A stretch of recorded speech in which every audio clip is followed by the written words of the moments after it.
wabarakatuh. Alhamdulillahirabbil alamin.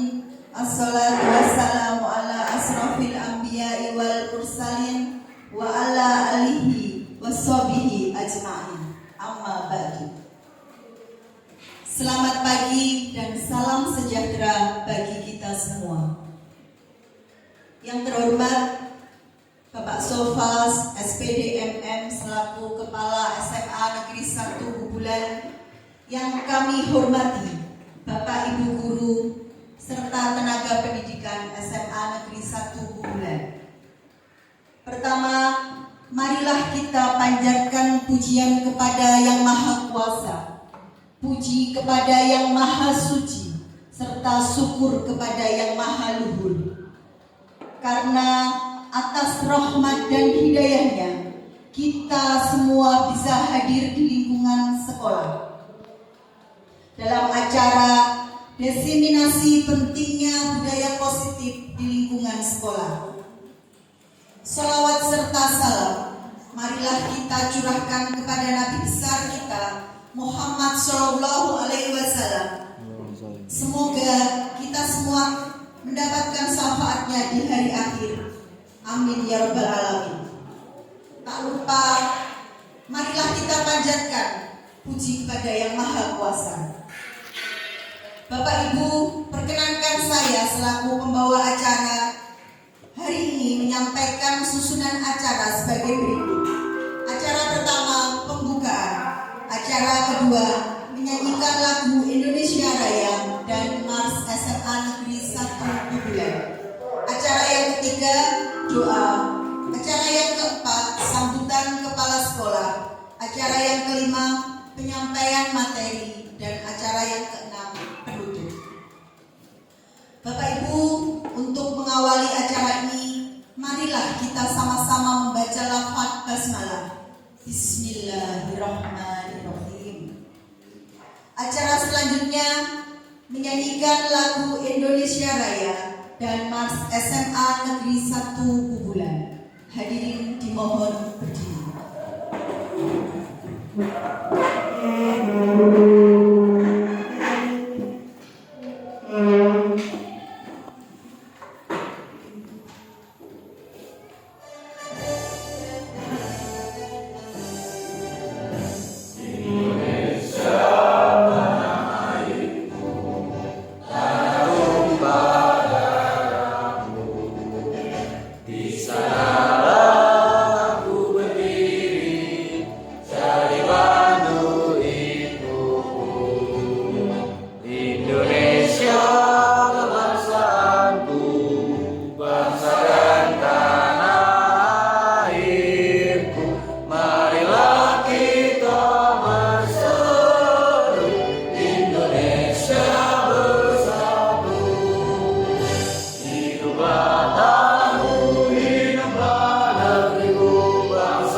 Negeri 1 Bubulan berdiri tegak sebagai pemenang di bawah naungannya Maha Kuasa. Kita wujudkan semua cita-cita, berdoa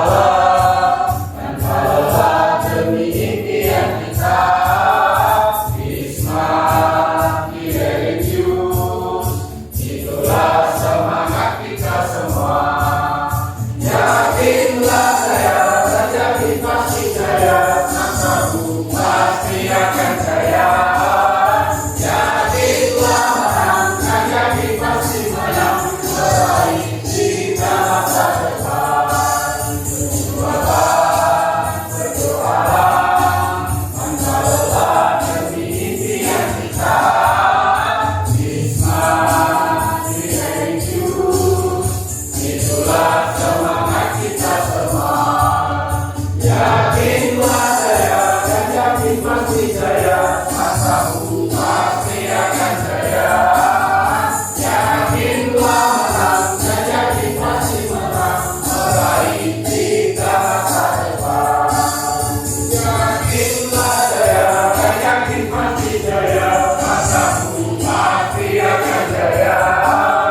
Yakinlah menang dan yakin pasti menang, meraih cita masa depan.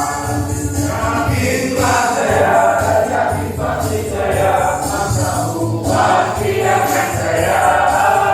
Yakinlah menang dan yakin pasti menang, meraih cita masa depan.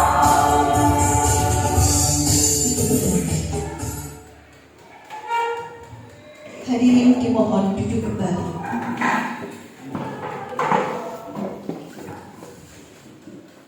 Acara selanjutnya doa yang akan disampaikan oleh Bapak Agus Istiqlaluddin SPD. Kepada Bapak Agus Istiqlaluddin dipersilakan.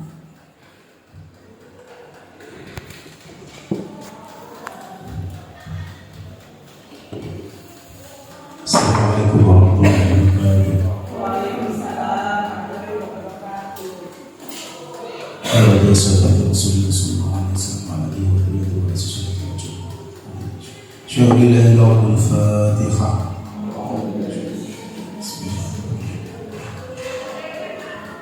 Ya Rabbi muslimin syuhada muslimin syuhada.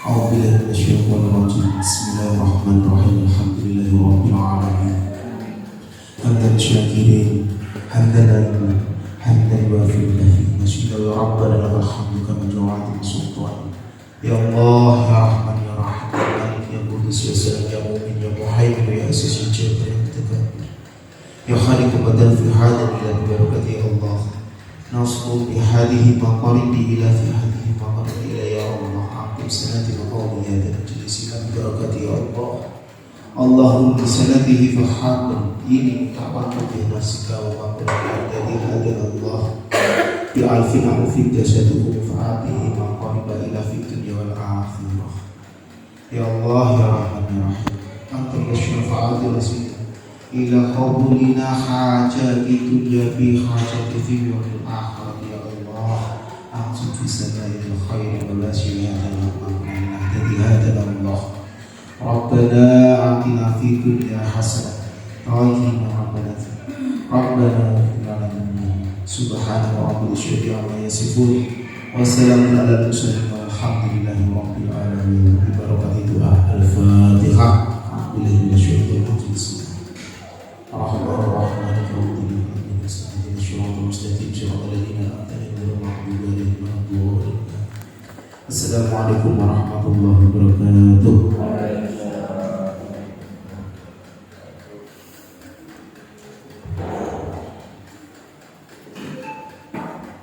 Acara berikutnya sambutan.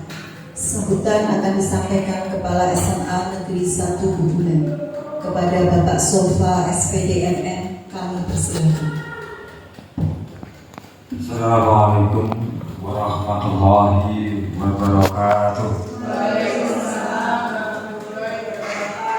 Alhamdulillahirabbil alamin wassalatu wassalamu ala rasulillah Sayyidina Muhammad wa ala alihi wasallam ajmain. Amma ba'du. Yang terhormat Bapak Ibu Guru SMA Negeri 1 Bubulan, yang saya hormati Bapak Ibu Staf PU dan karyawan SMA Negeri 1 Bubulan. Pertama-tama mari kita panjatkan syukur kepada Allah Subhanahu wa taala atas limpahan dan rahmatnya. Maka pada pagi yang sangat sejuk dan cerah ini kita dapat dipertemukan dalam kondisi sehat walafiat. Semoga berkah dan rahmat ini selalu kita syukuri dan kegiatan ini betul-betul diridhoi oleh Allah Subhanahu wa taala. Amin amin ya rabbal alamin. Shalawat serta salam bagi saya panjatkan kepada junjungan besar Muhammad sallallahu alaihi wasallam yang kita nanti-nantikan di hari kiamat. Bapak Ibu yang saya hormati, banyak agenda yang harus kita lakukan dan laksanakan, dan itu terprogres dalam satu sistem. Artinya apa? Kita sebagai pendidik dan sebagai tenaga kependidikan harus selalu mengupdate, harus selalu memperbarui ilmu-ilmu yang mungkin sudah tidak zamannya lagi. Jadi mulai dari proses kegiatan pembelajaran yang dulu hanya berjalan satu arah, kemudian berkembang lagi menjadi dua arah, berkembang lagi menjadi tiga arah, dan terus berkembang proses pendidikan itu. Nah itu otomatis juga diimbangi dengan perangkat pembelajaran. Jadi dengan transformasi pendidikan di Indonesia terutama itu semakin maju dengan pesat, maka kita tidak akan bisa menghindari yang namanya teknologi.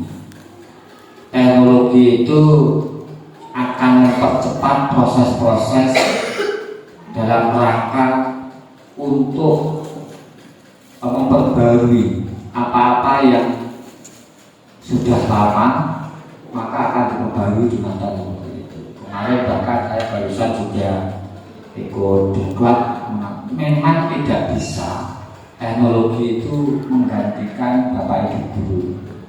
Teknologi itu bisa menggantikan bapak ibu guru yang tidak mau mengupdate. Itu nanti akan tergantikan oleh teknologi. Tapi secara umum teknologi tidak akan bisa menggantikan kasih sayang kita sebagai manusia. Ini yang perlu kita pahami dan laksanakan. Yang kedua, tugas utama kita adalah mengantarkan peserta didik. Dari mengantarkan ini ada proses. Harapan saya, tolong sekali lagi, Bapak Ibu, tugas utama kita adalah mengajar, memberikan materi, menyampaikan materi, dan mengevaluasi materi.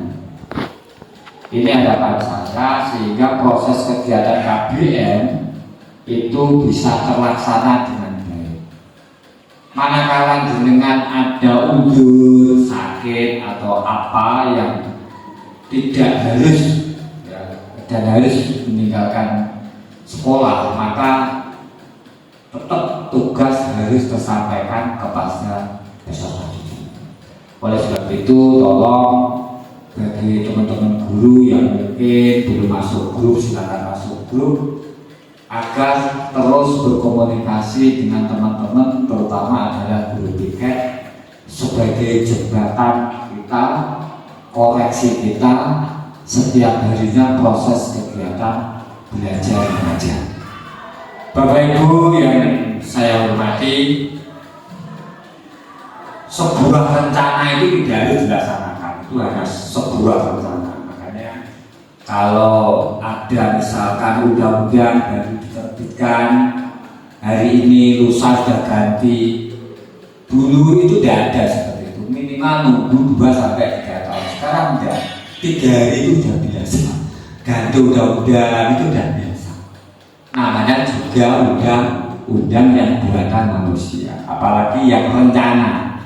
Jadi rencana yang buat Sofa, yang buat Pak Zainal, itu ya enter itu hitungan detik menit, karena sebuah rencana atau program. Oleh sebab itu Bapak Ibu guru, perubahan-perubahan itu jangan nantinya itu menyakitkan hati kita, itu malah menyemangati kita. Jadi program-program yang sudah dicanangkan oleh pemerintah, oleh sekolah, oleh Capdim, itu sebuah program yang tujuannya jelas. Cuma kita itu jangan terlalu pede bahwa kita nanti akan begini begitu. Misalnya guru pembimbing, oh nanti mesti jadi kepala sekolah, oh nanti mesti pengawas sekolah, oh nanti menjadi instruktur. Boleh berhayal, boleh. Tetapi itu bukan tujuan utama dari proses pembelajaran. Kalau kita mengharapkan sebuah jabatan, ujung-ujungnya akan kecewa. Tapi kalau kita mendapatkan materi, maka ujung-ujungnya akan bahagia. Beda. Jadi kalau tujuan itu kita laksanakan, kegiatan kita laksanakan dengan ikhlas, tidak mengharapkan sesuatu apapun, ya kita laksanakan sesuatu dengan topoksi kita. Nanti pun akan enjoy, akan bahagia. Jadi tugas, jadi itu jadi ini. Kok sebenarnya nggak jadi mantau, belum ngelawan kepala sekolah, ngelawan jadi. Jadi nanti akan membakar hati kita sendiri. Karena itu proses. Jadi proses itu artinya apa? Kadang jajannya, kadang terhenti, kadang juga berhasil. Jadi memang suatu rencana atau program, ya, rencana program itu tidak harus terlaksana. Ya, kalau itu terlaksana berarti kan tidak tiba, yang selalu harus pasti bisa melaksanakan. Nah, itu Bapak Ibu. Selanjutnya adalah alhamdulillah, terima kasih kepada Bapak Ibu yang selalu mengingatkan saya setiap episode penting. Itu yang harus tidak saya lakukan, itu tak lakukan, tapi dengan bijaksananya, dengan mengingatkan saya, Pak seharusnya begini, Pak seharusnya begitu. Saya mengucapkan banyak terima kasih kepada Pak Zainal, kepada Bu Eva, kepada Pak Andi, kepada Pak Erwin, kepada Bu Etin, Bu Ari dan yang lain yang selalu mengingatkan saya. Ini penting sekali. Jadi saya terima kasih, saya tidak akan marah. Sore Pak Yena, Pak Adi itu mengingatkan saya demi kebaikan SMA Negeri 1 Budu. Ini penting. Jadi saya tidak akan marah, saya malah memberikan apresiasi. Apapun itu bentuknya. Yang penting untuk SMA Negeri 1 Budu. Itu dalam rangka alhamdulillah kemarin terima kasih Bu Eva juga sudah untuk kepanitiaan untuk PTKS dan meja kepala sekolah yang banyak dikeluhkan dan mungkin tidak diketahui teman-teman itu adalah nantinya dalam pelaksanaan PPKS itu adalah bukti fisik. Nanti insya Allah akan saya share, akan saya berikan aktivitas, kemudian nanti saya share bukti apa yang harus dibawa atau didokumentasikan. Yang pertama yaitu pengembangan diri dan orang lain. Ini persis di program guru penggerak ini. Item-itemnya itu persis seperti apa itu namanya kalau kita itu mengikuti program guru penggerak itu pasti yang pertama itu mengenal diri sendiri. Jadi artinya apa? Artinya itu berkaitan dengan surat tugas, berkaitan dengan apa? Kepanitiaan, SK, itu bukti-buktinya, sertifikat, pengembangan dirinya itu apa? Nah, tinggal nanti dengan kejadian setahun, nanti 1 tahun yang kemarin itu apa saja yang sudah dilakukan oleh yang bersangkutan, baik kepala sekolah maupun baik guru. Nanti sertifikat kan otomatis dan surat tuh, ya nanti. Nah, dan orang lain. Jadi artinya apa? Hal semacam ini kita dokumentasikan. Ini termasuk namanya pengegasan sebuah ilmu. Jadi rapat dinas, kemudian rapat koordinasi, mungkin juga apa itu namanya perjusa, kegiatan dari Jumat itu, semua itu perlu dokumentasikan. Dan tidak hanya berupa foto, tetapi ada deskripsi di bawahnya. Jadi tidak mati, orang tidak menerjemahkan itu ngawur. Oh, ada deskripsinya. Kalau hanya sebuah foto saja, orang akan mendeskripsinya berbeda-beda antara satu dengan orang lainnya. Tetapi kalau ada deskripsinya, ada kata-katanya di bawah, insya Allah itu nanti akan mengerti. Kemudian yang kedua, kepemimpinan pembelajar. Artinya apa? Kita itu menjadi pemimpin dan belajar. Definisinya nggak beda jauh dengan itu. Ya, nanti disiapkan Bapak Ibu. Yang ketiga, kepemimpinan manajemen sekolah. Manajemen, ya otomatis kalau yang masih K13 otomatis RTP dan sebagainya itu. Tapi kalau sudah kurikulum merdeka itu sudah beda. Nanti terganti dengan modul sebagai perangkat pembelajaran Bapak Ibu guru. Yang terakhir nanti adalah kepemimpinan pengembangan sekolah.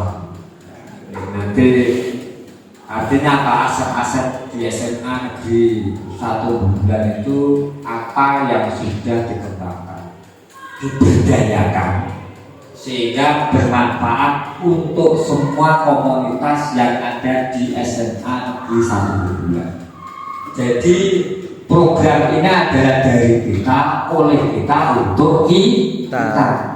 Program ini sangat bagus sekali. Jadi pola-pola pikir yang apa yang dilaksanakan pada kurikulum merdeka itu ujung-ujungnya adalah untuk kita bersama. Ini Bapak Ibu guru, nanti insya Allah ditajak, nanti akan dikupas tuntas oleh Ibu Eva dalam rangka nanti menyukseskan kegiatan penilaian kinerja kepala sekolah. Saya kira itu untuk pengantar ini nanti akan dilanjut oleh Pak Zainal. Jadi nanti harapan saya ada komunikasi antara jenengan dengan Pak Zainal, hal-hal yang tidak diketahui oleh panjenengan tantangan saja. Karena budaya positif itu apa saja yang sudah kita lakukan kita nggak terasa. Kalau itu budaya positif yang sudah kita laksanakan. Karena apa? Tidak didokumentasikan, tidak dideskripsikan. Ya, permintaan dari kementerian sekarang itu tidak hanya seperti menggombal, tetapi juga ada dokumentasi foto, ada deskripsinya. Itu yang diminta. Oh, ini kegiatan kesepakatan kelas. Oh, ini budaya 5S, apa, senyum, salam, dan seterusnya. Oh, ini kegiatan kajumpa. Ada kegiatan kajumpa dan deskripsinya. Oh, kajumpa tidak hanya sholat duha ternyata. Di situ juga ada pengaji materinya. Di situ ada sholawatannya juga. Di situ ada hadrohnya juga. Jadi kalau tidak dideskripsikan, tidak dikatakan, orang lain tidak akan bisa meng-ATM, tidak bisa meniru kegiatan kita. Makanya pemerintah itu inginnya adalah semua kegiatan yang ada di sekolah diminta untuk dokumentasi. Pamer lah, bukan pamer. Sekarang segala-galanya itu butuh bukti fisik. Itu memang permintaan dari sana. Pak sholat di foto, ya memang itu butuh saja. Yang butuh itu bukan kita, tapi kan itu kebutuhan administrasi. Dan itu bukan riak atau memamerkan keimanan kita, tidak. Tetapi itu memang sebuah permintaan. Jadi permintaan dan dari kementerian bahwa segala sesuatunya itu harus didokumentasikan. Oleh sebab itu Bapak Ibu guru, harapan saya tolong setiap jenengan mengajar itu tolong didokumentasikan, ada video. Itu sebagai review kita, untuk sebagai umpan balik diri kita. Oh, saya mengajarnya kurang selesai, kurang begini. Yang video siapa? Yang video ya anak-anak, anak-anak kita yang ada di kelas, atau mungkin cukup diletakkan di meja HP kita. Itu sebagai umpan balik kita, sehingga kita itu tahu kekurangan kita. Itu namanya refleksi pada diri kita. Itu harapan saya, Bapak Ibu, dan saya yakin video-video yang jenengan kumpulkan itu sangat bermanfaat bagi orang lain. Bagi kita mungkin sederhana sepele, tapi bagi orang lain itu sangat luar biasa. Jadi harapan saya, tolong yang dengan anggap sepele itu belum tentu bagi orang lain sangat apa itu namanya sepele bagi orang lain. Bahkan sesuatu yang dicari oleh orang lain untuk dikembangkan di sekolahnya. Saya kira demikian Bapak Ibu apa yang perlu saya sampaikan. Tolong tugas-tugas rutin kita laksanakan dengan baik sehingga SMA negeri 1 bulan itu tidak hanya visi dan misi, tapi juga seperti nyanyian terus maju dan maju. Kurang lebihnya demikian. Bila ada perbedaan, assalamualaikum warahmatullahi wabarakatuh. Waalaikumsalam warahmatullahi wabarakatuh. Terima kasih kepada Bapak Sofa. Acara selanjutnya adalah acara inti, yaitu penyampaian materi yang akan diberikan oleh Bapak Muhammad Zainal Arifin SPD kepada Bapak Muhammad Zainal Arifin SPD. Silakan.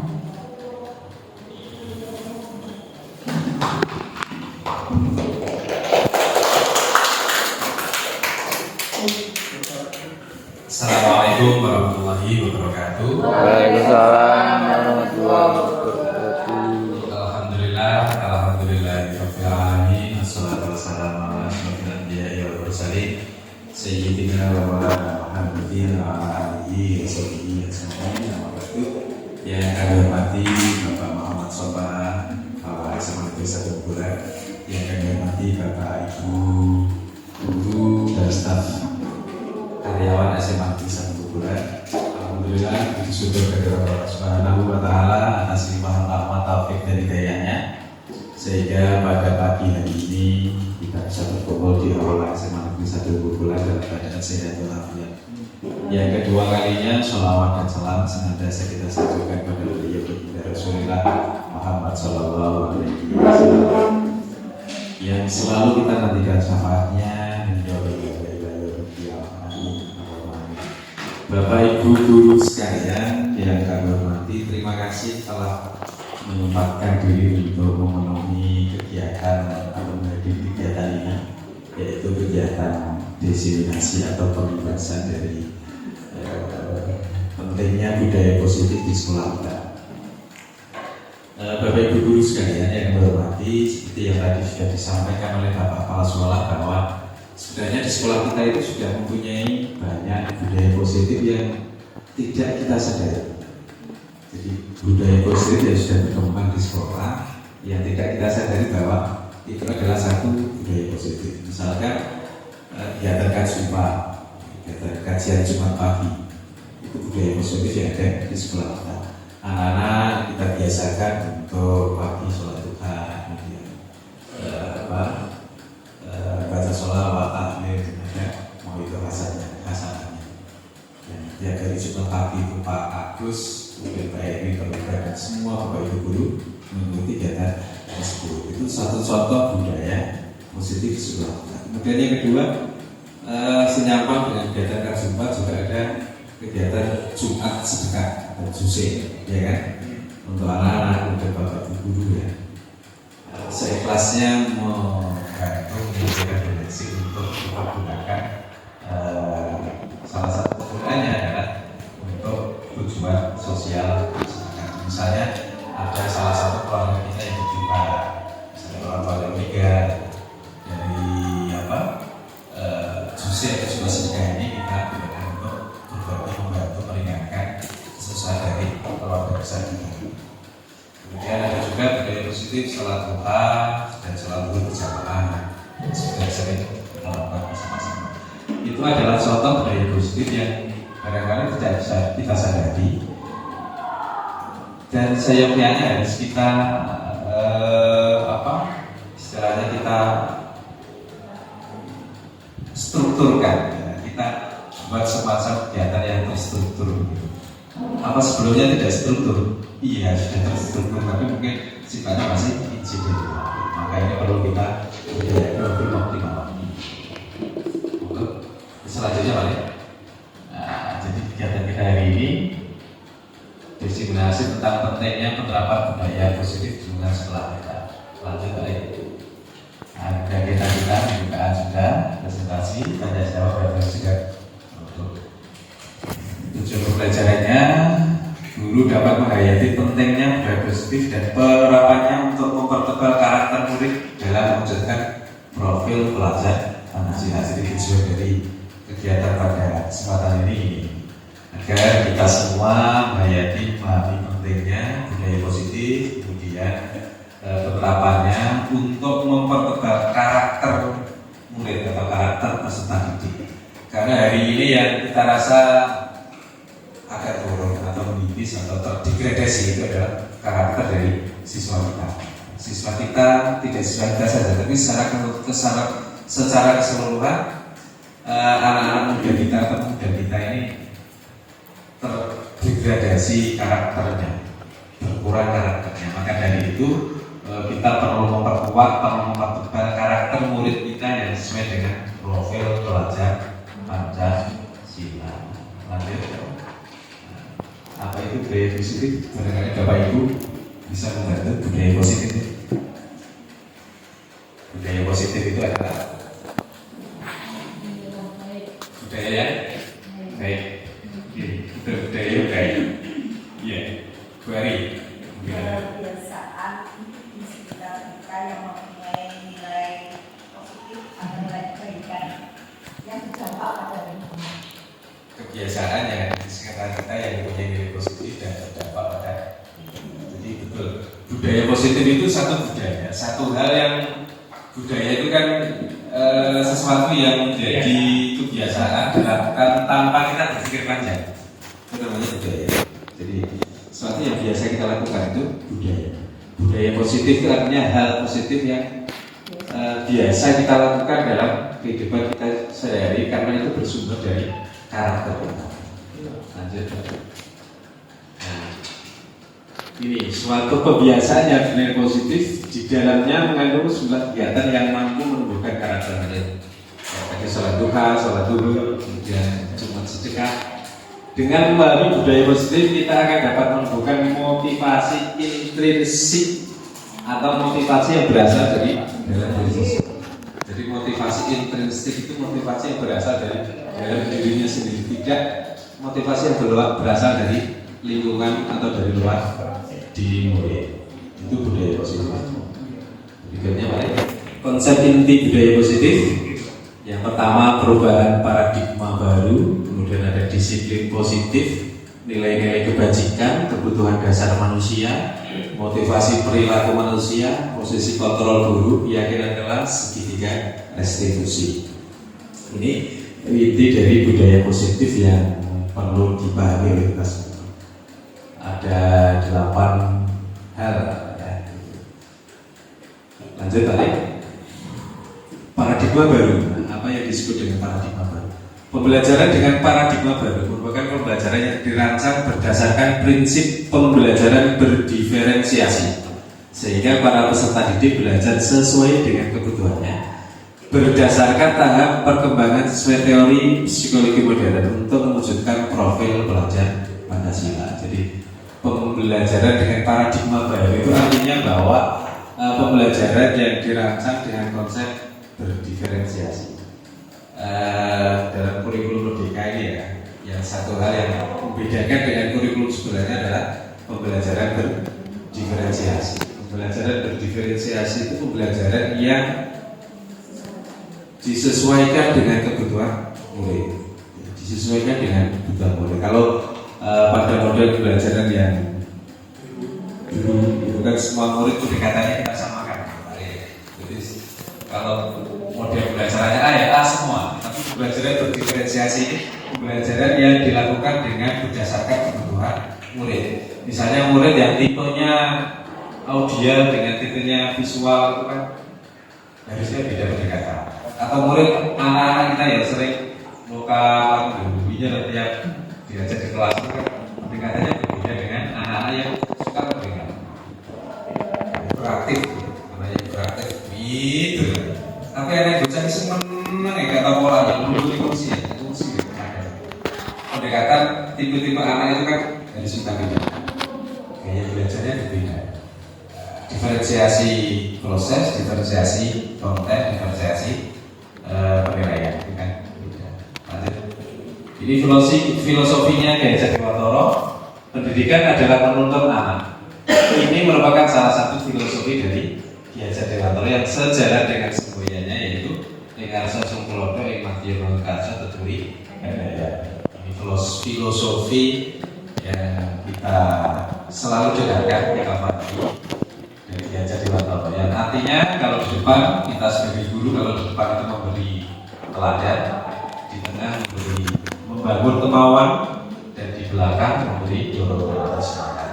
Ini filosofi pendidikan Kiai Haji Dewantara yang sudah sering kita dengar sejak kita sekolah di SD.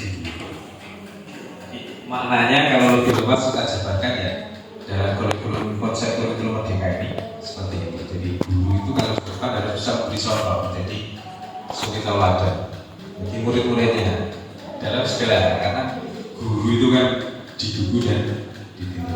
Dia menjadi contoh. Di tengah-tengah dia bisa membangun kemauan, bisa membangun semangat, dan di belakang harus bisa memberi dorongan. Lanjut. Pertanyaannya, pertanyaan pemantik, apakah Bapak Ibu guru setuju dengan pernyataan ini? Hukuman dapat mendisiplinkan anak. Kira-kira sepakat Pak? Hukuman dapat mendisiplinkan anak. Sangat sepakat. Sudah sekarang? Oke, ada yang sepakat, ada yang tidak. Kalau yang sepakat alasannya kira-kira apa?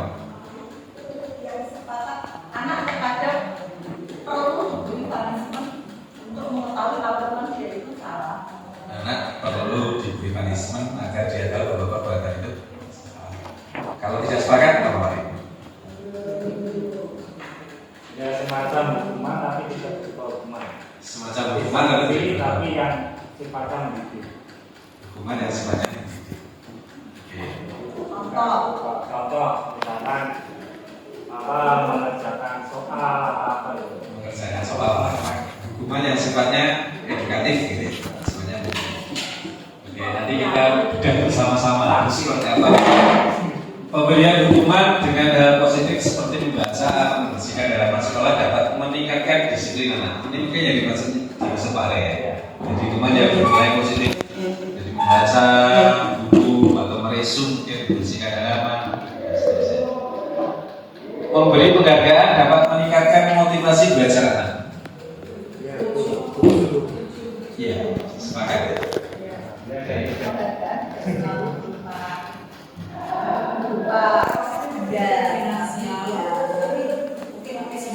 Bisa ujian gitu ya, reward ya, tidak selalu dalam bentuk hadiah, misalnya diberi hadiah apa, permen atau produk atau apa misalnya, tapi dalam bentuk kata-kata ujian itu juga penghargaan.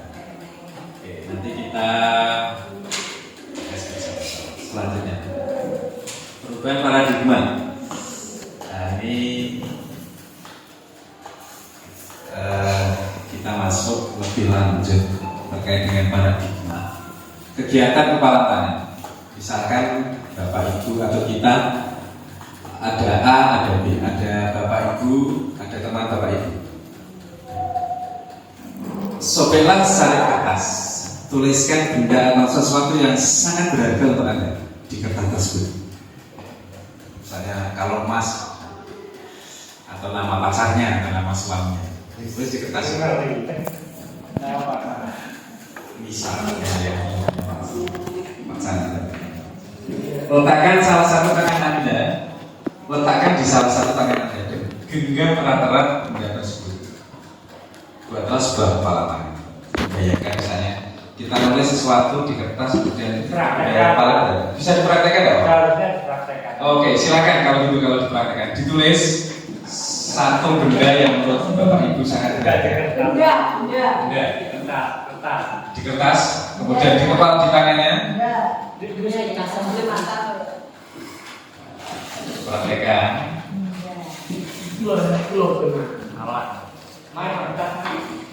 Kemudian kalau sudah ditulis, dikepal, dilipat-lipat, dikepal di tangan. Kemudian ya. Enggak. Uang mesti main.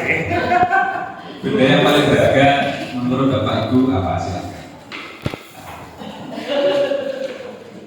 Silahkan yang posisi di sebelah kanan, ini berusaha untuk meraih kepala tangannya. Jadi katakanlah begini maksudnya, teman yang di sebelah Anda yang B, posisinya yang B, ini kan ada dua orang ya, A dan B. Yang A harusnya ini dibagi menjadi dua kelompok ya, atau berpasangan begitu, laki dengan laki, perempuan dengan perempuan. Ya, laki dengan laki, perempuan dengan perempuan. A dan B. Yang A mempertahankan kepala tangannya, yang B berusaha untuk merebut benda berharga tersebut dengan berbagai cara. Bisa dengan rayuan, bisa dengan iming-iming, bisa dengan apapun. Nah, tapi yang A itu berusaha mempertahankan.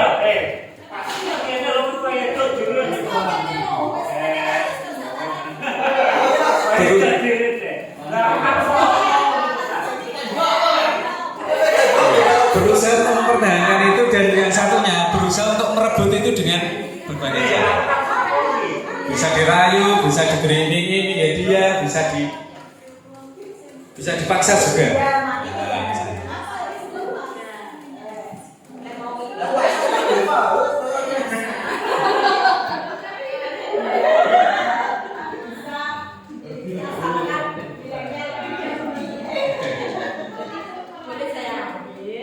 Rasanya 2 kali lipat jadi ya. Jadi dari ini maksudnya kan begini. Jadi sesuatu yang berharga atau sesuatu yang menjadi prinsip itu kan harus kita pertahankan sekuat tenaga. Nah, orang lain yang berusaha untuk merebut itu atau mengubah prinsip kita, mengubah keyakinan kita, itu akan berusaha dengan sekuat tenaga untuk mengubah dengan berbagai cara. Bisa dirayu, bisa diberi iming-iming, bisa diberi ancaman kalau perlu, termasuk mempertahankan prinsip dalam hidup. Misalnya mempertahankan cinta itu kan kadang-kadang juga gitu. Kalau yang muda-muda dulu kan mempertahankan cinta itu kan mesti ya kekeh hatinya, tidak mau dirayu, macam-macam gitu. Itu prinsip yang kita pegang, itu harus kita pertahankan. Maka belajar dari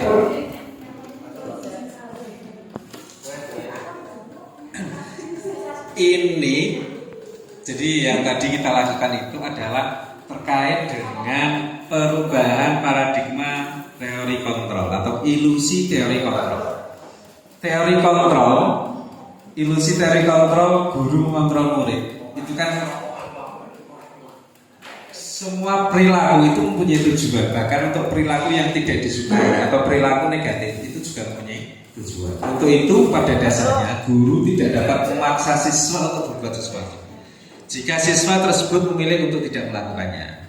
Jadi ilusi kontrol itu artinya kita kan beranggapan bahwa guru itu bisa mengontrol seluruh perilaku murid. Tapi murid sendiri itu juga punya prinsip tadi. Bahwa dia tidak sepenuhnya bisa dikontrol oleh. Kadang-kadang ketika kita mengontrol murid itu dengan beberapa hal, misalnya dengan memberi rayuan, memberi masukan, memberi hadiah, atau mengancam atau apa. Itu kan bentuk kontrol kita terhadap murid. Ilusi bahwa semua kekuatan positif, efektif dan bermanfaat. Usaha untuk mengontrol sesuatu tersebut dalam jangka waktu tertentu, kemungkinan sesuatu tersebut akan menyadarinya dan mencoba menolak ajukan guru, atau mungkin akan menjadi tergantung pada pendapat guru untuk berusaha. Jadi bahwa penguatan itu kan ada dua ya, ada yang bersifat positif, ada yang bersifat negatif. Yang positif itu berupa reward tadi, yang negatif berupa punishment. Nah, penguatan dalam bentuk positif ini dalam jangka pendek mungkin bisa berakibat baik, tapi dalam jangka panjang baik hukuman atau punishment itu tidak bisa melanggengkan nilai-nilai yang ada dalam diri murid. Gitu. Maksudnya bahwa kontrol negatif atau kontrol positif dari guru dalam bentuk reward atau punishment itu tidak efektif untuk jangka panjang. Tapi untuk jangka pendek, reward atau punishment ini mungkin bisa dilakukan untuk jangka pendek. Karena sifatnya reward atau punishment ini tidak bisa berlangsung dalam jangka waktu yang lama. Murid akan berusaha untuk tidak melakukan suatu pelanggaran karena takut dengan punishment. Atau sama juga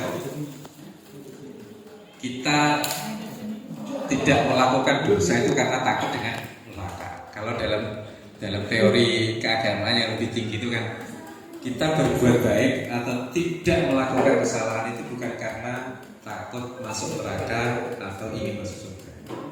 Ya, kayak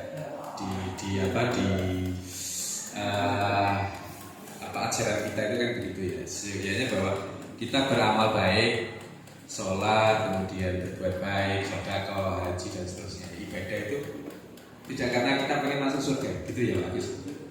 Tapi meninggalkan perbuatan jahat atau perbuatan mungkar itu bukan karena kita takut masuk neraka. Jadi kita berbuat baik karena semata-mata tumbuh dari kesadaran bahwa kita diperintahkan untuk beribadah, bukan karena pengen masuk neraka, pengen masuk surga atau takut masuk neraka. Sama dengan ini. Jadi kontrol positif atau kontrol negatif pada siswa itu secara jangka panjang tidak efektif bagi siswa, tapi jangka pendek mungkin bisa dilakukan. Oke, lanjut. Ilusi bahwa kritik dan membuat orang merasa bersalah dapat menguatkan karakter. Menggunakan kritik dan rasa bersalah untuk mengontrol siswa, buat siswa menuju identitas yang gagal. Karena saat tidak langsung mengajarkan mereka untuk merasa buruk tentang dirinya sendiri. Kadangkala kita melakukan sesuatu yang membuat anak merasa bersalah. Misalnya begini, si A ini melakukan pelanggaran. Kemudian kita menyampaikan kepada anak bahwa ini adalah pelanggaran dan anak merasa bersalah. Pada satu sisi ada baiknya, tapi pada sisi yang lain mungkin bisa membuat anak merasa gagal, menuju identitas gagal karena dia merasa bersalah. Maka ini harus dibarengi dengan usaha untuk mengembalikan kepercayaan dirinya, mengembalikan motivasi dirinya. Ilusi bahwa orang dewasa memiliki hak untuk memaksa. Perilaku yang memaksa tidak akan efektif untuk jangka waktu yang panjang dan bahkan dapat membentuk suatu permusuhan. Ini punishment yang kita lakukan itu yang untuk jangka panjang tidak efektif, tapi mungkin jangka pendek dalam momen tertentu barangkali dibutuhkan, tapi tidak untuk selamanya. Tidak terus harus dilakukan, tidak harus selalu dilakukan seperti itu dalam bentuk punishment kepada siswa itu. Lanjut, Pak. Perubahan paradigma, stimulus, respon dari kontrol. Siapa sesungguhnya yang memiliki kontrol? Kita mencoba mengubah orang agar berpandangan sama dengan kita. Itu kalau stimulus respon. Kalau dari kontrol, kita berusaha memahami pandangan orang lain tentang dunia. Perilaku buruk dilihat sebagai suatu kesalahan. Semua perilaku pasti punya tujuan. Anak didik kita atau murid kita ketika melakukan kesalahan atau pelanggaran terhadap peraturan di sekolah misalnya, itu pasti ada alasannya. Itu harus ditanyakan. Jadi tidak langsung diberi punishment, gitu ya. Orang lain bisa mengontrol saya. Hanya Anda yang bisa mengontrol diri Anda. Jadi orang lain bisa mengontrol saya, itu kan stimulus. Tapi kalau dari kontrol, hanya saya yang bisa mengontrol saya. Makanya tadi ketika berebut benda berharga yang tadi kan itu. Jadi kita yang bisa mengontrol diri kita. Orang lain tidak bisa mengontrol diri kita. Orang lain yang berusaha merebut apa yang ada di tangan kita itu kan berarti berusaha mengontrol kita dengan rayuan, dengan tipuan, dengan bujukan, dengan hukuman, ancaman dan seterusnya. Tapi kita mengontrol diri kita. Pemaksaan ada pada saat bujukan gagal. Pemaksaan ada pada saat bujukan gagal. Tapi ada yang dirayu, dibujuk untuk menyerahkan benda berharganya, tidak mau, mungkin ada yang diancam juga. Awas kalau tidak mau menyerahkan. Kolaborasi dan konsensus menciptakan pilihan-pilihan baru. Ini yang penting. Jadi kolaborasi antara kita dengan murid, antara sesama guru, antara guru dengan kepala sekolah, dengan karyawan, dengan yang lain. Ini menciptakan pilihan-pilihan baru. Tapi kalau pemaksaan itu kan ya tidak efektif untuk jangka panjang. Model berpikir menang kalah. Kalau teori kontrol, model berpikir menang-menang atau win-win, bukan win-loss atau loss-win, tapi menang-menang. Lanjut. Disiplin positif merupakan cara penerapan disiplin tanpa kekerasan dan ancaman yang dalam prakteknya melibatkan komunikasi tentang perilaku yang efektif antara guru dan murid. Jadi disiplin positif itu penerapannya disiplin yang tidak dilakukan dengan cara kekerasan dan tidak dilakukan dengan ancaman. Ya dalam prakteknya itu melibatkan komunikasi antara guru dengan murid. Penerapan disiplin positif ini murid diajarkan untuk memahami konsekuensi dari perilaku mereka. Selain itu, disiplin positif juga mengajarkan murid tanggung jawab serta rasa hormat dan berinteraksi dengan lingkungannya. Maksudnya bahwa ketika kita menyampaikan tentang disiplin positif pada siswa, ini yang penting adalah siswa itu memiliki tanggung jawab untuk hormat, tanggung jawab untuk berinteraksi dengan orang lain. Jadi disiplin positif ini salah satu tujuannya untuk menumbuhkan rasa atau kesadaran budaya murid untuk melakukan sesuatu tanpa sogokan ancaman maupun hukum. Oke, lanjut. Nilai kebijakan universal. Ini nilai kebajikan universal, ini nilai kebajikan yang diterima oleh semua komunitas, semua kelompok, semua agama tanpa melihat latar belakang dari kelompok-kelompok tersebut. Setiap perilaku mempunyai suatu tujuan. Dengan mengaitkan nilai kebajikan yang diyakini seorang, maka motivasi intrinsiknya akan terbangun, sehingga menggerakkan motivasi dari dalam untuk mencapai tujuan yang diinginkan. Nilai kebajikan yang dicapai oleh setiap anak Indonesia adalah yang kita kenal dengan profil pelajar. Maksudnya begini, Bapak Ibu. Jadi perilaku positif ini berkaitan dengan nilai kebajikan universal. Nilai kebajikan universal itu kebajikan yang diakui oleh semua kelompok, semua agama, semua ras. Misalnya, semua kelompok, semua orang pasti sepakat bahwa kebersihan itu penting, ya kan? Makanya kita diminta untuk menjaga kebersihan, kemudian kesehatan, kemudian disiplin, kemudian misalnya dan sebagainya lain-lain. Itu kan nilai-nilai kebajikan yang bisa diterima oleh semua kelompok. Ini bisa dilakukan, atau kebajikan universal ini bisa menjadi landasan untuk motivasi intrinsik, motivasi yang ada dalam diri siswa. Alurnya begini Bapak Ibu. Jadi ketika anak-anak itu kita sadarkan pentingnya sikap disiplin,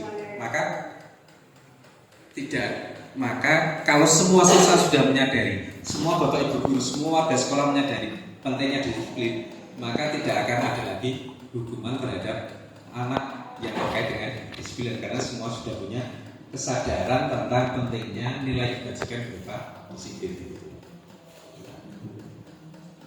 Kalau semuanya sudah memahami, sudah menghayati, sudah menyadari pentingnya kebersihan, maka tidak akan ada sampah yang berserakan. Itu kira-kira begitu. Nah, kalau sementara ini kan kita masih membuat peraturan kelas harus bersih dengan piket dan seterusnya. Anak harus disiplin masuk, disiplin berpakaian. Ini masih sifatnya beraturan. Jadi kita masih dari guru ke murid belum ada komunikasi timbal balik. Jam kelima dimulai.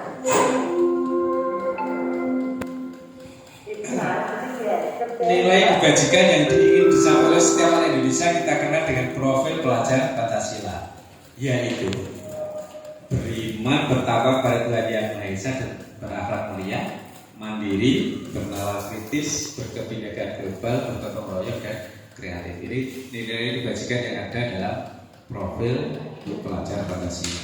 Yang itu penguatannya kita lakukan melalui program P5. Penguatan dari nilai-nilai profil pelajar Pancasila. Lanjut. Teori motivasi perilaku manusia, motivasi eksternal untuk menghindari ketidaknyamanan atau hukuman. Apa yang akan terjadi apabila saya tidak melakukannya. Kemudian yang kedua, motivasi eksternal juga untuk mendapatkan imbalan dari orang lain atau institusi. Apa yang akan saya dapatkan apabila saya melakukannya. Kalau yang pertama itu menghindari hukuman, kalau yang kedua itu ingin mendapatkan reward atau hadiah. Yang ketiga, motivasi internal untuk menghargai diri sendiri. Saya akan menjadi orang yang seperti apa bila saya melakukannya. Nah, ini motivasi internal. Saya akan menjadi orang yang seperti apa ketika saya misalnya melanggar peraturan. Ini bisa kita tekankan pada lanjut tarik. Keyakinan kelas ini yang penting. Berangkat dari motivasi intrinsik tadi, maka bisa menumbuhkan keyakinan kelas. Keyakinan kelas itu keyakinan yang diyakini oleh seluruh warga kelas, baik guru atau siswa. Atau kalau keyakinan sekolah berarti ya keyakinan yang diyakini oleh seluruh warga sekolah, yang membuat orang akan tergerak dan bersemangat untuk menjalankan keyakinan tersebut daripada hanya sekedar mengikuti serangkaian peraturan tertulis tanpa makna. Murid-murid pun demikian. Mereka perlu mendengarkan dan memahami arti sebenarnya tentang peraturan yang diberikan. Apa nilai-nilai kebajikan di balik peraturan tersebut? Apa tujuan utamanya? Dan menjadi tidak tertarik atau takut sehingga hanya sekedar mengikuti serangkaian peraturan-peraturan yang diatur mereka tanpa memahami tujuan. Keyakinan kelas itu kan tadi tumbuh dari motivasi intrinsik, dari motivasi dari dalam tadi, tidak karena ingin mendapatkan reward, mendapatkan hadiah, atau tidak karena takut dengan hukum. Lanjut. Contoh keyakinan kelas. Kami saling bekerjasama menjaga kebersihan. Kami adalah saudara, saling peduli, menghargai. Kami selalu menjaga dan meletakkan kembali barang pada tempatnya. Kami belajar dengan antusias dan penuh percaya diri. Kami tidak ada persaingan, tetapi selalu memberikan. Ini barangkali contoh-contoh keyakinan kelas. Lanjut. 5 kebutuhan dasar manusia. Nah, manusia itu kan punya kebutuhan dasarnya. Yang pertama, kebutuhan bertahan hidup atau survival. Kebutuhan kasih sayang dan diterima, love and belonging. Penguasaan, pengakuan atas kemampuan atau power, kebebasan, freedom, dan kesenangan, fun. Jadi ini 5 kebutuhan dasar manusia. Pada hakikatnya setiap manusia kebutuhan dasarnya 5 ini. Jadi pengen bertahan hidup, makanya direwangi sampai ada perang antara Israel dengan Hamas itu kan survival ini. Itu survival, bertahan hidup karena saling satu sama lain. Kebutuhan kasih sayang dan diterima. Manusia butuh kasih sayang dan diterima oleh komunitasnya. Love and belonging. Penguasaan dan pengakuan atas kemampuannya atau powernya. Kita butuh orang lain mengakui kemampuan. Kebebasan, freedom. Kita tidak ingin diikat oleh barangkali aturan atau dogma tertentu. Dan kesenangan ini ya. Ini kebutuhan dasar kita. Lanjut. Atau diikat oleh aturan-aturan istri. Istri bisa mengikat. Tapi apa? Menekan. Kebutuhan bertahan hidup. Nah, ini penjelasannya. Lanjut, Arek. 5 posisi kontrol. Posisi kontrol itu artinya kita sebagai guru. Itu ada 5 pilihan, ada 5 posisi kontrol dari seorang guru. Yang pertama penghukum, yang kedua pembuat merasa bersalah, yang ketiga teman, yang keempat pemantau, dan kelima manajer. Ini posisi kontrol kita terhadap murid. Lanjut, Arek. penghukum. Ini biasanya nada suaranya tinggi, bahasa tubuh, mata melotot dan jari-jari menunjukkan menunjuk-nunjuk menghadap. Terlambat lagi, mas terlambat lagi. Jadi itulah ekspresinya. Itu kalau penghukum begitu. Aneh. Tapi nadanya kurang ekstrim tadi. Kurang Pak Sis. Ini penghukum. Nah, kemudian yang kedua membuat merasa bersalah. Nada suara meluas, halus atau sedih. Bahasa tubuh merapat pada anak lesu. Misalnya kalimatnya, Adi, kamu ini bagaimana ya? Kamu sudah berjanji dengan ibu tidak akan kalah. Berani ya. Kamu kenapa ya senang sekali dengan saya ini? Ini pembuat rasa bersalah biasanya begitu. Bersalah. Lanjut lagi. Teman, posisi kontrol sebagai teman. Nada suara aman, akrab dan bercanda. Bahasa tubuh merapat pada murid, mata dan senyum sedang. Adi, ayolah, bagaimana sih kamu? Kemarin kamu sudah janji. Kira-kira siapa ya? Bagus. Oh, Pak Mono. Ya, sebagai teman. Jadi ya sudah, tidak apa-apa, duduk dulu sana. Nanti Bu Guru bantu kamu. Posisi kontrol sebagai teman. Kemudian pemantau. Nada suara datar, bahasa tubuh yang formal. Contoh, ada siswa terlambat, guru tidak menunjukkan satu emosi yang berlebihan, menjadi marah atau membuat merasa bersalah murid. Jadi emosinya datar-datar saja. Murid tetap dibuat tidak nyaman, yaitu dengan harus tinggal di kelas pada waktu jam istirahat dan mengerjakan tugas. Guru tetap harus memantau murid pada saat mengerjakan tugas di jam istirahat, karena murid tidak bisa ditinggal dalam video ini. Memantau begitu. Jadi murid itu telah biasa sekolah bu, tapi guru ayah kontrol istirahat pakai kelas. Itu kira-kira pemantau. Yang berikutnya manajer. Nada suara tulus, bahasa tubuh tidak kaku mendekati murid.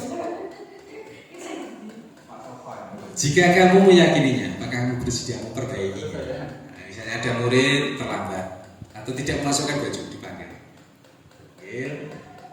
Ditanyakan alasannya apa begitu. Kenapa tidak memasukkan baju?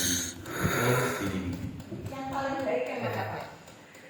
Yang paling baik yang mana? Lanjut ya. Nggak apa-apa nanti. Yang paling baik yang mana di antara posisi kontrol itu?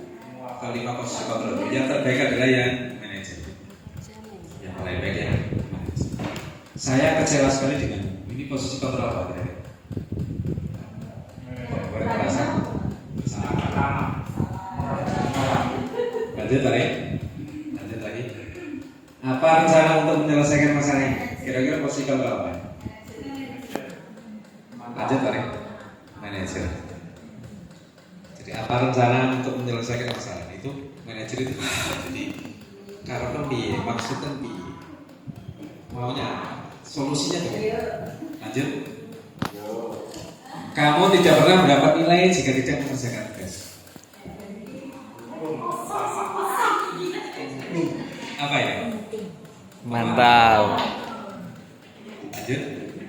Nah, ini segitiga ekspresi. Jadi dari posisi-posisi tadi, kelima posisi kontrol tadi yang terbaik adalah seorang manajer. Nah, untuk menyikapi ketika ada pelanggaran atau murid melakukan satu kesalahan, maka bisa kita lakukan dengan segitiga restribusi istilahnya. Yang pertama itu menstabilkan identitas, yang kedua validasi tindakannya salah, yang ketiga menanyakan keyakinan. Menstabilkan identitas itu yang bawah ya, yang di dasar bawah. Ini misalnya dengan kata-kata setiap orang pasti pernah melakukan kesalahan. Jadi tidak menyampaikan sesuatu yang membuat anak itu merasa bersalah. Jadi anak yang menyadari itu salah, tapi ya kita berusaha untuk membantu. Kamu bukan satu-satunya yang pernah melakukan ini. Salah kan terus. Menstabilkan identitas, karena setiap orang yang berbuat salah itu pasti ada rasa bersalah dalam dirinya, dan identitas ini perlu kita stabilkan agar murid tidak larut dalam kesalahannya sehingga dia menjadi inferior atau menjadi rendah diri. Kemudian validasi tindakan yang salah. Kamu tentu punya alasan mengapa melakukan itu. Karena opo lagi nggak boleh. Oh kata celana saya robek Pak. Kenapa tidak bawa sepatu hari ini? Dasar. Adakah cara yang lebih efektif untuk mendapatkan apa yang kamu butuhkan? Adakah cara yang lebih baik agar kamu bisa memasukkan bajumu misalnya? Itu memvalidasi tindakan yang salah. Kemudian menanyakan keyakinan. Keyakinan kelas apa yang telah kita sepakati? Kamu ingin menjadi orang yang seperti apa? Ini segitiga restitusi itu seperti itu kira-kira. Jadi tidak menghukum, tidak membuat merasa bersalah, tapi kita menumbuhkan kesadaran bahwa melakukan kesalahan itu punya alasan. Jadi kita juga harus memahami bahwa anak yang melakukan kesalahan atau pelanggaran itu juga ada alasannya. Kita harus menanyakan kenapa kamu datang terlambat. Tapi kadang-kadang ya dires dengan lapangan melingkar kawan itu ya penting juga ya. Ya bisa juga dilakukan, tapi tidak selamanya seperti itu. Karena kalau kesadaran anak belum tumbuh maka mungkin bisa dilakukan. Tapi kalau kesadaran anak sudah tumbuh itu tidak kita lakukan lagi. Tapi dengan model segitiga restitusi tadi. Alasannya apa? Lanjut. Menstabilkan identitas. Nah ini bisa seperti ini. Kemudian lanjut Pak Rik. Validasi tindakan yang salah. Misalnya dengan kalimat-kalimat seperti ini. Lanjut. Menanyakan keyakinan. Ini contoh-contoh praktek seperti kan. Lanjut Pak Rik. Kemarin saya praktekkan dengan anak-anak yang melakukan kesalahan. Dua anak. Lanjut. Refleksi. Ini refleksinya Pak Rik. Peristiwa apa saja yang terjadi selama kegiatan diseminasi penerapan budaya di sekolah? Apa saja yang terjadi? Refleksi kita pada kegiatan ini. Perasaan apa yang muncul selama mengikuti kegiatan diseminasi penerapan budaya miskin dengan sekolah? Pembelajaran apa yang didapatkan selama mengikuti kegiatan diseminasi ini? Perubahan apa yang dilakukan setelah kegiatan diseminasi? Kira-kira refleksi kita. Ada yang barangkali mau menyampaikan sepatah dua patah kata terkait dengan kegiatan kita hari ini. Absen 1 Pak Buari. Monggo Bari. Ari. Absen 1. Monggo Bari. Terima kasih Pak Zen atas waktunya. Saya secara pribadi saya mengucapkan terima kasih atas materi-materi yang sudah diberikan. Karena memang meskipun ada beberapa materi yang sudah kita tahu sebelumnya, tetapi ada juga yang kita semakin tahu dan kita menjadi tahu, dan kemudian bisa sebagai guru kita bisa mengambil langkah nanti ke depannya jika ada kasus ABC, sebagai guru kita harus bersikap seperti apa dan yang tidak boleh seperti apa, gitu Pak Zen. Terima kasih. Terima kasih Bu Ari. Jadi refleksinya Bu Ari hari ini seperti itu. Moga yang lain kira-kira ada lagi yang mau Pak Erin? Luar biasa Pak Jan. Apa ya Pak Jan ya? Selama ini yang saya lakukan mungkin seperti Bu Ari. Ini saya refleksi diri Bu ya. Kayaknya kayak malaikat pencabut nyawa gitu. Dalam hal karakter anak, kita seolah jadi pembunuh karakter anak. Jadi setelah melihat ini tuh kita ada ilmu baru, ya ilmu membunuh, ya ilmu menghidupkan. Tapi karakter anak. Tadi yang bagus yang segitiga instruksi. Jadi yang sering kita lakukan memang membunuh karakter anak. Senyawa nila gak bisa balikin. Yang ini harapan kita nanti ya ada itu yang bagus, menstabilkan identitas itu. Jadi seolah-olah kita terlupa bahwa anak itu tidak boleh merasa bersalah terus menerus, karakternya tidak boleh mati terus menerus. Saya kira itu kan. Saya kira itu. Terima kasih. Terima kasih Pak Erin. Barangkali satu lagi yang mau menyampaikan refleksi. Moga Bu Agustin. Assalamualaikum warahmatullahi wabarakatuh. Waalaikumsalam. Terima kasih atas kesempatan yang diberikan. Tetapi begini Pak Sin ya, saya ingin sedikit saja. Sebenarnya karakter anak itu, andai kata nakal itu tidak murni dan nakal dari dalam dirinya, tetapi lingkungan itu sangat-sangat mempengaruhi sekali. Lingkungan di mana? Lingkungan di mana saja, termasuk di lingkungan keluarga. Kita akan sangat sulit sekali kalau misalnya di sekolah itu kita mengajarkan yang luar biasa. Tetapi kalau di rumah tidak didukung sama sekali, maka seakan-akan apa ya biasa dikatakan sia-sia. Tetapi paling enggak kita sudah berusaha gitu saja. Tetapi pernah saya dulu itu tanya-tanya seperti anak-anak seperti ini, saya tanya kenapa waktu pulang sekolah itu ngapain, tidur Bu? Nah terus malamnya bangun. Nah terus ngapain bangun? Belandong toh Bu? Belandong kok bengi-bengi? Lah kalau Pak siang ya ditangkap tuh Bu. Itu ibaratnya loh itu nggak dimarahi sama bapaknya? Ya nggak tahu Bu. Itu juga membantu keuangan keluarga. Kalau seperti ini kan kita harus bagaimana gitu loh. Gitu. Jadi paling tidak itu kita sudah berusaha, tetapi kalau di sekolah, di rumah itu dan lingkungan itu tidak mendukung ya gitu. Lalu kemudian di kelas pun juga demikian, mungkin ada 1-2 anak atau mungkin ada beberapa anak itu yang mungkin niat awalnya tuh memang niat ingin baik, tetapi karena pengaruh dari temannya, dia kalau ada PR itu kemudian dia mengerjakan, tapi kemudian akhirnya teman-temannya nyontoh semuanya, itu akhirnya anak itu semakin aku bilang jadi contohan ini piye. Akhirnya lama-lama malah dia juga nggak mengerjakan. Jadi pengaruhnya itu luar biasa, di lingkungan itu luar biasa. Yang awalnya tidak nakal karena sebagian besar bagian seperti itu akhirnya malah ketularan. Beda halnya kalau moral juga, beda halnya kalau kita di lingkungan yang baik mungkin ya 1-2 anak yang tidak, itu akhirnya justru malah lebih. Itu memang tidak, itu adalah suatu usaha yang kita sebagai seorang guru berwajiban untuk mengingatkan, yang mungkin kadang-kadang menghukum, kadang-kadang juga menjadikan sebagai seorang teman, kadang-kadang juga hanya datar-datar saja. Mungkin semuanya perlu dilakukan mungkin kalau seperti itu. Terima kasih. Assalamualaikum warahmatullahi wabarakatuh. Terima kasih Bu Agusti. Jadi memang betul ya, kondisi anak kita itu macam-macam kondisi.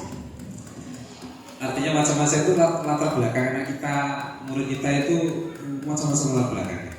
Ada yang memang dia seorang anak, artinya dia seorang anak itu sesuai dengan usianya. Sebagai seorang remaja usia belasan ya, itu ya dunianya remaja anak-anak itu pada umumnya. Ada yang seperti itu. Ada yang memang dunianya dia itu sudah dunia orang dewasa karena tuntutan ekonomi misalnya. Karena anak-anak kita itu sebagian itu dia sebagai kepala keluarga posisinya. Jadi ayahnya meninggal, dia tinggal dengan ibunya, punya adik, otomatis dia sebagai secara teratur kepala keluarga, dia harus mencari nafkah untuk menghidupi keluarganya. Dan itu ya memang seperti itu tadi Bu Agus. Jadi kalau siang ngantuk, kalau malam hari dia bangun karena harus bekerja, jadi belanda misalnya. Atau kadang-kadang anak-anak kita banyak tidak masuk itu tidak apa-apa, tapi ikut ngerengke bantu ngambil jagung orang, ngambil ngerengke bantu musuh jagung, ngerengke jagung itu banyak banget. Kalau sudah seperti itu kita bisa berbuat apa? Karena tuntutan ekonomi. Maka dari itu ya, tapi kita tidak boleh putus asa. Kita tetap berusaha untuk menyadarkan, memberi pemahaman kepada murid kita agar tumbuh keyakinannya akan pentingnya berbuat disiplin, pentingnya berbuat baik, pentingnya hidup bersih dan seterusnya. Dan ya memang kadang-kala dari 5 posisi kontrol itu kita harus semuanya harus bisa kita lakukan. Jadi sebagai teman kadang-kala penghukum itu juga mungkin dalam posisi tertentu ya, tapi tidak selamanya harus posisinya sebagai penghukum. Sebagai manajer, sebagai membuat merasa bersalah itu juga perlu. Tapi ya tidak selalu kita lakukan dalam satu posisi. Tapi kita bisa mencoba dari 5 posisi kontrol itu Tapi yang terbaik atau yang paling bagus adalah sebagai manajer. Kalau Pak Erwin ini bisa memanage, bisa mengontrol emosinya anak. Ya, jadi dinaikkan, diturunkan bisa ya. Mau mintanya diaduk-aduk sampai hilang, sampai dasar yang paling bawah terus diangkat juga bisa. Karena Pak Erwin bisa melakukan seperti itu. Oke, gitu ya. Mungkin suatu saat nanti kita perlu diskusi untuk mendiskusikan hal-hal seperti ini ya, yang langsung mas sekolah yang punya kepentingan untuk melakukan hal seperti ini. Mungkin suatu saat nanti ya, mungkin. Tapi ini teorinya sekolah yang fasilitasi ada seperti ini. Oke, lanjut. Penutup. Dalam bangun budaya positif, sekolah dapat menyediakan lingkungan yang positif, aman dan nyaman agar siswa mampu berpikir, bertindak dan mencipta dengan merdeka, mandiri dan bertanggung jawab. Bagi seorang guru, kita harus mampu merefleksikan diri dalam posisi kontrol saat ini. Bagaimana seorang guru sebagai among atau manajer yang menuntut bagi murid-muridnya. Jadi posisi kita guru itu harus bisa menjadi among, bisa jadi manajer, bukan penghukum, bukan yang lain. Oke. Lanjut. Terima kasih. Barangkali ada yang mau disampaikan oleh Bapak Ibu. Kita tutup kegiatannya. Oke, monggo pertanyaan, kalau ada pertanyaan silakan. Selama ini di sekolah kita problemnya saya rasa kedisiplinan Pak Sen. Apa yang harus kita lakukan untuk meningkatkan kedisiplinan dari anak-anak tersebut dan bagaimana caranya? Cara kita harus bagaimana? Monggo satu pertanyaan lagi untuk sesi ini. Monggo Bu Eva.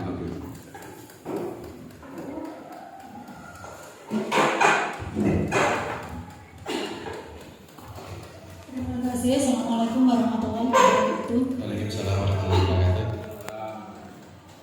Dari materi yang Pak Zainal sampaikan tadi, saya tertarik dengan gambar yang terakhir tadi, segitiga restitusi. Itu bagaimana caranya Pak Zain, contoh saja penerapan segitiga restitusi di kelas. Satu contoh saja caranya menerapkan atau mempraktekkan segitiga restitusi di kelas. Saya kira itu. Terima kasih. Assalamualaikum warahmatullahi wabarakatuh. Terima kasih Bu Eva. Yang pertama dari Bu Mai, bagaimana cara meningkatkan kedisiplinan? Memang problem kedisiplinan itu menjadi problem yang problem kita bersama. Untuk meningkatkan kedisiplinan ini kan, atau faktor penyebab dari murid tidak disiplin ini kan tidak satu aspek, tapi beberapa faktor yang menyebabkan murid tidak disiplin. Jadi yang pertama mungkin dari faktor muridnya sendiri. Yang kedua lingkungan yang menyebabkan atau membuka peluang anak untuk tidak disiplin. Misalnya hari ini sekolah kita itu kan kanan kirinya belum ada pagarnya. Itu juga memungkinkan memberi peluang anak untuk tidak disiplin di kelas. Jam pelajaran keluar dari sekolah karena tidak ada pagarnya. Kemudian mungkin faktor misalnya waktu jam pelajaran ada jam kosong, itu juga memungkinkan anak untuk keluar. Makanya kedisiplinan ini faktornya beragam dan tidak bisa diselesaikan oleh satu dua orang guru, tapi harus semua kita terutama mulai dari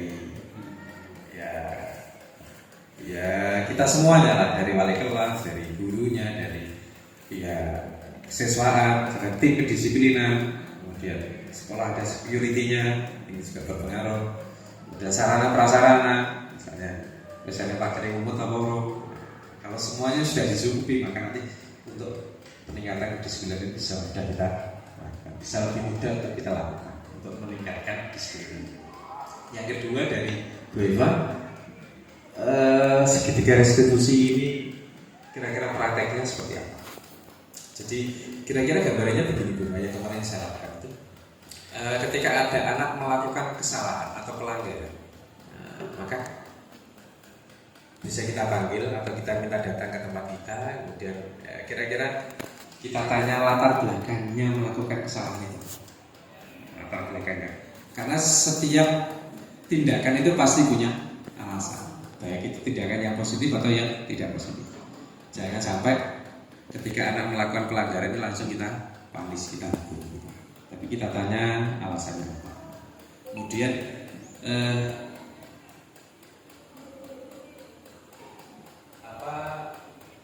membangkit atau menstabilkan identitas ini yang penting. Menstabilkan identitas. Jadi bagaimana anak itu tidak terus merasa bersalah sehingga dia menjadi inferior. Tapi kita bangkitkan mentalnya, kita stabilkan identitasnya. Ya, kita tanya, setiap orang punya kesalahan. Saya juga Bapak Ibu, Pak saya misalnya juga pernah punya kesalahan. Tapi setiap kesalahan itu pasti ada alasannya. Kita bangkitkan begitu. Kemudian memvalidasi tindakan yang salah yang kedua langkahnya. Memvalidasi tindakan yang salah itu tadi menanyakan alasannya, kemudian cara untuk memperbaikinya seperti apa dan seterusnya itu. Jadi ya semacam dialog yang humanis antara kita sebagai guru dengan murid itu. Bukan kita menjadi seperti seorang malaikat yang bisa menghukum, tapi sebagai manajer. Kira-kira begitu juga. Oke, terima kasih. Ada lagi? Monggo Pak Sis. Satu lagi ya. Karena waktunya sudah siang, satu lagi cukup saya rasa. Terima kasih waktunya di sini. Kalau saya peraturan berhubungan dengan peraturan sekolah, sebagian besar sekolah itu masih menerapkan peraturan sekolah, termasuk sekolah kita terkadang juga masih menerapkan peraturan sekolah. Nah sebenarnya peraturan dalam profil pelajaran Pancasila ini, peraturan sekolah ini sebenarnya diperbolehkan apa tidak? Itu pertanyaan saya. Terima kasih. Assalamualaikum warahmatullahi wabarakatuh. Waalaikumsalam. Sebagian besar sekolah memang masih menerapkan peraturan sekolah, peraturan kelas. Kurikulum Merdeka itu masih membolehkan peraturan sekolah pada. Jadi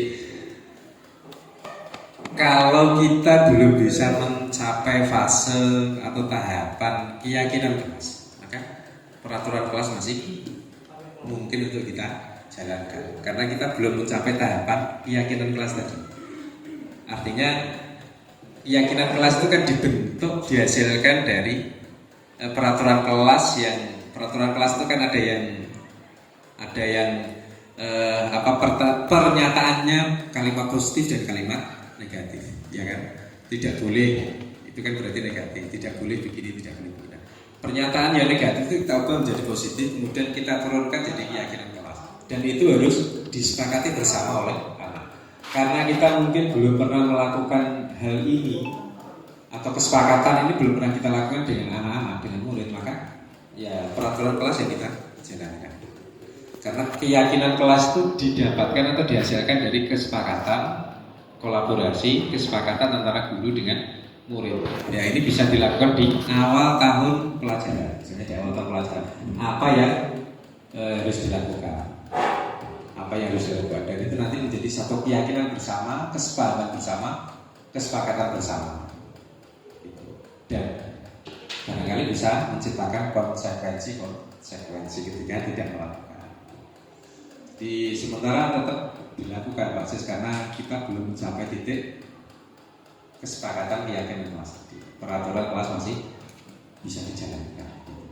Sementara begitu. Oke, satu lagi berani monggo yang terakhir dari guru PKI. Terima kasih kesempatannya Pak Zen.